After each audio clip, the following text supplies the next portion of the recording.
안녕하세요.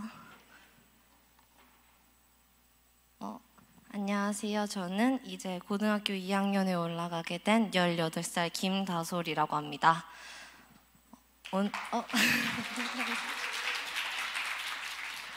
오늘 저는 8박 10일간의 캄보디아 선교에서 제가 느끼고 은혜 받은 일들에 대한 간증을 하기 위해 이 자리에 서게 되었습니다. 간증을 하게 되었다는 이야기를 처음 들었을 때는 뭐라고 써야 할까 걱정이 많았습니다. 짧은 시간 안에 제가 받은 은혜와 부족한 저를 담기에는 나누고 싶은 이야기가 너무 많았고 받은 은혜가 너무나 컸습니다. 이번 선교는 저에게 있어서 큰 반환점이자 믿음의 확신이 되는 시간이었습니다. 선교에 관한 이야기를 하기 전 먼저 제 이야기를 잠깐 해볼까 하는데요. 캄보디아에 가기 전 저는 믿음이 없는 사람이었습니다. 보여지는 건 허울뿐인 믿음이었고 구원에 대한 확신도 예배의 즐거움도 진심도 없었습니다. 처음부터 이랬던 것은 아니었습니다. 어렸을 때 저는 주님을 찬양하기를 좋아하며 교회에 나오는 것을 기대하고 기도하며 하나님과 이야기하는 것을 좋아하던 아이였습니다. 그러나 시간이 지남에 따라 제게 믿기 어려운 일들이 생겼고 그의 모든 것을 어려워하기 시작했으며 주님의 사랑을 의심하고 부정하며 저의 뜻대로 되지 않는 상황에 주님을 원망하였습니다. 제가 중학교 1학년 때 저희 어머니가 암 말기 판정을 받으시고 그 다음에 1월 세상을 떠나시고 말았습니다. 나름 어린 나이였던 저는 믿기 힘들었을 뿐더러 갑작스럽게 변해버린 주위 상황에 적응하지 못하다 결국 공황장애와 우울증 판정을 받게 되었습니다. 그로 인해 약물 치료와 상담을 병행해야 했고 시도 때도 없이 찾아오는 과호흡과 불안 증세에 일상생활 중에도 어려움을 느꼈습니다. 받아들이기 힘든 상황의 반복에 점점 삶에 대한 의지를 잃어갔고 기도했음에도 불구하고 나의 기도를 들어주시지 않은 하나님을 원망하였습니다. 제 세상은 무너졌는데 바깥의 세상은 너무나 아무 일도 없다는 것처럼 돌아간다고 느껴져 학교도 교회도 가지 않고 방에만 틀어박혀 지냈습니다. 만나는 사람들에겐 감정을 드러내기 싫어 동정받기 싫다는 생각에 억지 웃음 맛을 내비쳐 보였고 기뻐하지 않았습니다. 시간은 점점 흘러가며 믿음은 멀어져 갔고 행복을 잃어갔습니다.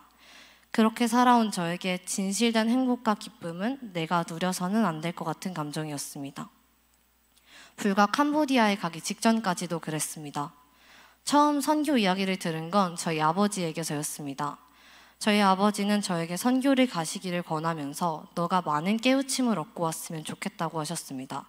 그러나 저는 진짜로 너무 가기 싫어했고 떠나는 그 아침까지도 불평과 불만에 젖어 있었습니다. 내가 복음이 없는데 이들에게 복음을 전하러 가도 괜찮은 걸까 고민하였습니다. 그래도 이왕 가기로 한 거 준비는 했지만 저의 준비는 믿음의 준비가 아닌 가서 먹을 것과 놀 것을 준비하는 것이었습니다. 비행기에서도 캄보디아에 도착한 순간까지도 저에겐 선교보다 저의 편함이 우선이었습니다. 그렇게 캄보디아에 도착하여 앞으로 할 선교 활동과 일정을 공유받았습니다. 그 일정에서 제가 가장 충격받았던 것은 매일 5시 30분 기상 후 6시 반 큐티였습니다. 하루도 아니고 매일매일 8박 10일간 그래야 한다니 일어날 수 있을까라는 생각이 들었습니다. 그래도 여기까지 왔으니 하긴 해야지 라는 생각을 가지고 본격적으로 캄보디아에서의 생활을 준비하기 시작했습니다. 그렇게 하루하루가 지나가며 방문하는 학교와 교회에서 준비한 워십과 무언극을 하였고 빵과 우유, 학용품을 나누었습니다. 참 이상했던 건 불과 며칠 전만 해도 짜증내고 귀찮아했던 제가 웃으면서 그 시간을 기다리고 있었다는 것이었습니다. 제가 생각하고 기대했던 믿음의 순간은 엄청나게 경건하고 전율을 느끼는 것이었습니다. 그런 저의 생각은 잘못되어주다는 걸 보여주듯 캄보디아에서의 제게 보여진 믿음은 특별할 것 없는 버스나 길, 그리고 아이들의 목소리와 눈에서 수도 없이 저에게 전해졌습니다. 열악한 환경에서 좁은 공간에 몇십 명이 모여 주님을 찬양하는 그 모습이 믿음이었고 구원이었으며 매 순간이 감격이었고 은혜였습니다. 어려울 것 같았던 큐티는 매일 저에게 새로운 도전과 말씀의 은혜를 주셨고 밤마다 모여 간증하는 시간은 팀원들을 더욱 단단해지며 선교에 몰입할 수 있게 하였습니다. 저는 제가 복음을 알리기 위해 그곳을 찾았다 생각하였지만 저는 복음을 가르치는 게 아닌 나누기 위해 갔다는 것을 깨달았습니다. 저는 선교를 위해 준비한 무언극 중 주인공이었습니다. 무언극을 연습할 때에는 연습하는 우리의 모습이 웃겨서 어색한 연기가 너무 어설퍼서 진지함 없이 하다가 웃음 참기가 되어버리는 그런 연극이었습니다. 그런데 그날은 좀 이상했습니다. 사탄에게 억지로 휘둘려 끌려달리는 연기를 할 때에는 정말 너무 고통스러웠고 예수님이 십자가에 달리시는 걸 보고 괴로워하는 연기를 할 때에는 정말로 괴로운 감정이 몰려왔습니다. 그리고 저도 모르게 그 무대에서 기도하였습니다. 주님, 제가 이 무언극에서 제가 맡은 역할처럼 다시 주님을 찾기를 원한다고 주님의 구원을 믿게 해달라고 고백하였습니다. 그리고 고개를 들어 그곳의 성도님들을 보았을 때 울고 계신 성도님을 보았습니다. 언어는 통하지 않지만 주님의 구원이 언어의 장벽을 뚫고 그분께 닿았던 것을 확신할 수 있었습니다. 캄보디아 성도님들이 저희를 위하여 하신 헌신도 너무나 큰 은혜였습니다. 한 식당에서 같이 밥을 먹게 된 학생들은 밥을 먹던 도중 저희를 위하여 시원한 물을 사다 주었습니다. 작은 성이지만 저희는 그들이 무슨 마음으로 물을 사다 주었는지 알기에 감동하지 않을 수 없었습니다. 만나는 모든 성도분들은 각자의 방법으로 저희를 섬겼고 그에 참 은혜가 되었습니다. 이번 선교는 믿음뿐만이 아니라 저라는 사람이 너무나 성장할 수 있고 두려워하던 것은 깨버릴 수 있는 기회이기도 하였습니다.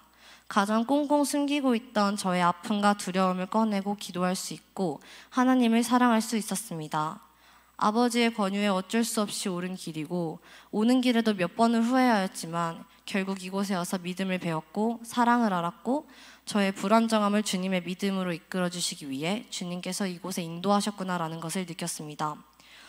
5년 만에 진심을 다해 온전히 하나님만 바라보는 예배를 드렸습니다. 저를 올가매던 세상의 죄와 두려움에서 벗어나 하나님을 사랑할 수 있었습니다. 아무 대가 없이 행복할 수 있다는 것을 기억해냈습니다. 실로 오랜만에 눈물로 진심으로 회개하는 기도를 드렸습니다.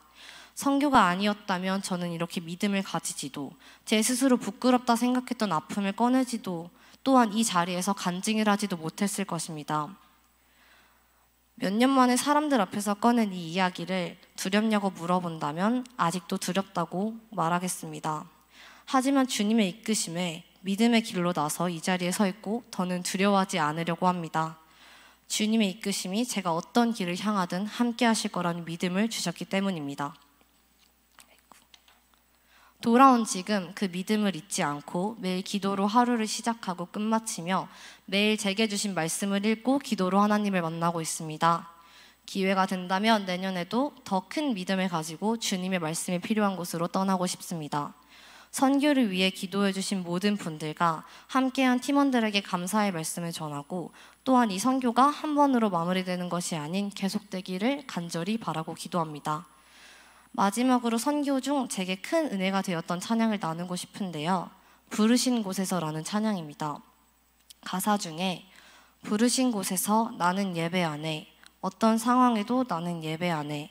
내가 걸어갈 때 길이 되고 살아갈 때 삶이 되는 그곳에서 예배 안 해.